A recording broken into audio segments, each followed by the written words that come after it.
राज्याच्या आरोग्य खात्यामध्ये मंत्र्यांकडून लूटमार आणि भ्रष्टाचार सुरू आहे।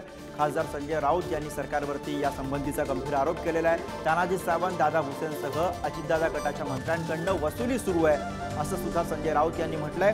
आरोग्य खात्यामधील नियुक्त्यांसाठी 50-50 लाखांचा दर आहे असं संजय राऊत यांनी म्हटलेलं आहे। संजय राऊत यांचा सरकारवरती गंभीर आरोप।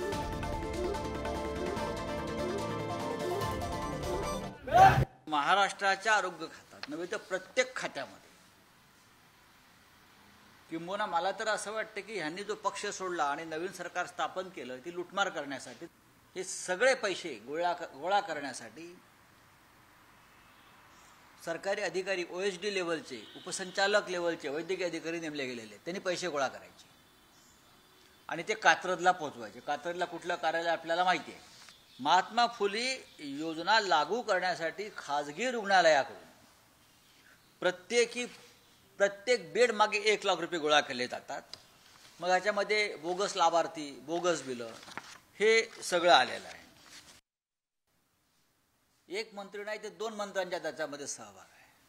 हा विषय आरोग्य खात्याशी आहे म्हणून त्या मंत्र्यांचा संबंध असायला पाहिजे आणि दुसरे नाशिकचे पालकमंत्री यात आहेत का सहभागी, याची चौकशी व्हायला पाहिजे। या 2 मंत्र्यांच्या संगनमताशिवाय इतकं मोठं रॅकेट होऊ शकत नाही। तुम्ही जेलचा डॉक्टर, ससूनचे डॉक्टर यांना काय अटका करून तुम्ही हे बदलताय दिशा तपासाची। तुम्ही मुख्य बॉसपर्यंत पोहोचा। तुम्ही फक्त ही रंगसफेदी करताय। ससूनच्या वैद्यकीय अधिकाऱ्याला अटक, जेलच्या डॉक्टरना अटक। त्यांना हे करायला सांगितलं कोणी? ते हुकमाचे ताबेदार आहेत। तर संजय राऊत यांनी केलेले हे आरोप आपण ग्राफिक्सच्या माध्यमातून बघूयात। 1200 वैद्यकीय अधिकाऱ्यांकडून प्रत्येकी 4 लाख रुपये उकळले।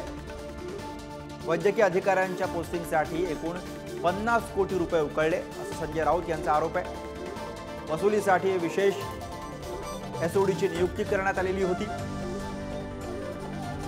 हे पैसे संबंधित खात्याच्या मंत्र्यांपर्यंत पोहोचवण्यात आले असं सुद्धा संजय राऊत यांनी म्हटलेलं आहे।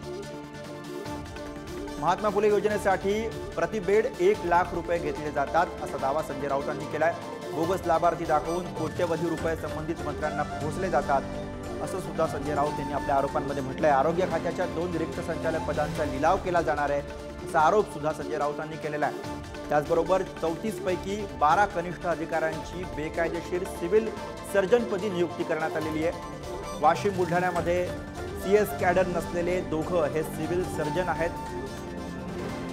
MPSC मार्फत 12 उपसंचालक निवडले गेले। नियुक्तीसाठी 50 लाखांची मागणी केली असा राऊतांचा आरोप आहे। 50 लाख न देणाऱ्यांना मुंबई पुण्यामध्ये साईड पोस्टिंग दिली गेली असा आरोप संजय राऊतांनी केला। पैसे उकळण्यासाठी संभाजीनगर आणि अकोल्यामधील उपसंचालक पद ही रिक्त ठेवण्यात आली आहेत। डॉक्टर प्रतापसिंह सारणीकर यांना 2 टप्पे डावलून सहसंचालक पद देण्यात आलेलं आहे असा आरोप संजय राऊत यांनी केलेला आहे। तर यावरती तानाजी सावंत यांनी प्रतिक्रिया दिलेली आहे। संजय राऊत यांचं पत्र आलं असं तानाजी सावंत यांनी म्हटलंय। उद्या पत्र लिहून सविस्तर उत्तर देणार आहे असं सावंत यांनी सांगितलेलं आहे। राऊतांना त्यांच्याच भाषेमध्ये उत्तर देणार असं सुद्धा तानाजी सावंत यांनी म्हटलं। Thank you.